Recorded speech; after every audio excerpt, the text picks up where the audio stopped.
मैं हूं इंस्पेक्टर तूफान सिंह। आज मैं आपको अपने एक ऐसे केस के बारे में बताने जा रहा हूं जो आपको रोमांच से भर देगा। बात है उस समय की जब नेशनल हाईवे पर लोगों की गायब होने की खबरें आने लगी थी और ये लगातार जारी था।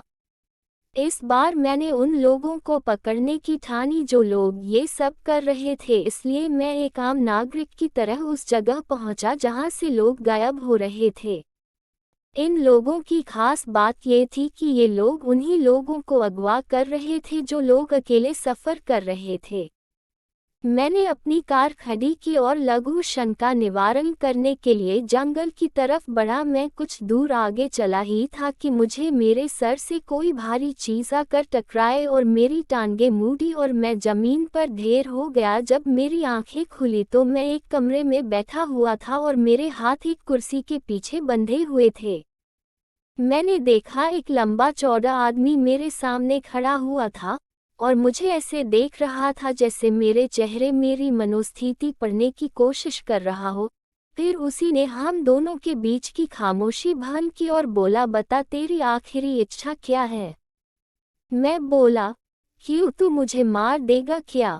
वो बोला, नहीं बे, तेरी आरती उतारूंगा। इंस्पेक्टर करण ने मेरे जूते के सोल के अंदर जो जीपीएस लगाया हुआ था उससे उन लोगों को देर सबेर ये पता चल ही जाना था कि मैं यहाँ था, इसलिए मुझे बस वक्त गुजारी करनी थी।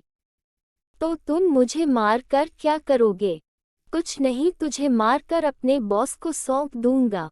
बस तो तूने मुझे उसी वक्त क्यों नहीं मारा जब मैं बेहोश था।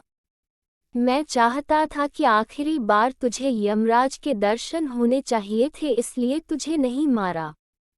अच्छा, इतना बड़ा सुरमा है। तभी दरवाजा अपनी जगह से उखड़ गया और पुलिस अंदर घुस आई। अपनी तरफ एक साथ इतनी बंदूकें तनी देखकर वो चौंक गया और बोला, ये सब मेरा किया धरा नहीं है, ये तो मैं अपनी बॉस के कहने पर करता हूँ। चौहान, इसका मोबाइल जब्त कर लो। चौहान तुरंत हरकत में आया, उससे उसका फ़ोन ले लिया। तभी मेरे दिमाग में एक आइडिया आया। मैंने बोला, तू एक काम कर और अपने बॉस को बोल लाश तैयार है। उसने ठीक वैसा ही किया जो मैंने उसे करने को कहा। उसने बॉस को फ़ोन लगाया और सब दोहरा दिया। चौहान, एक काम कर, तू मुझे अपनी गन दे। चौहान ने मुझे अपनी गन दे दी।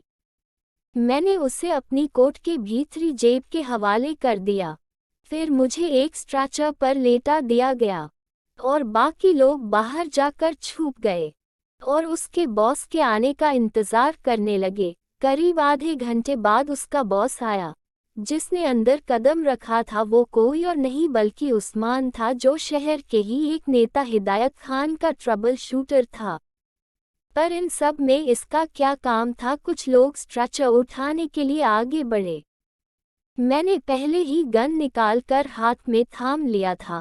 मैं तुरंत हरकत में आया और गन थाम ली और स्ट्रेचर से उठकर गन उस्मान की तरफ तान दी और बोला, खबरदार, कोई हिलने की कोशिश नहीं करेगा। पुलिस ने इस जगह को चारों तरफ से घेर रखा है। तो साले, तुम लोगों का हाथ है लोगों के एकाएक गायब होने में। वैसे करते क्या हो लोगों को मारकर। तुमने वो कहावत नहीं सुनी क्या, जिंदा हाथी कुछ नहीं मरा हुआ 1.25 लाख का। हम लोगों के अंग निकाल कर बेच देते हैं जिसकी इंटरनेशनल मार्केट में बहुत कीमत है, और ये सब हिदायत खान के कहने पर होता है। मैं बोला, साला, वो तो पैदाइशी स्मगलर है और नेतागिरी तो वो इन सब चीज़ों से बचने के लिए करता है। चलो रे, ले चलो इन लोगों को हवालात में।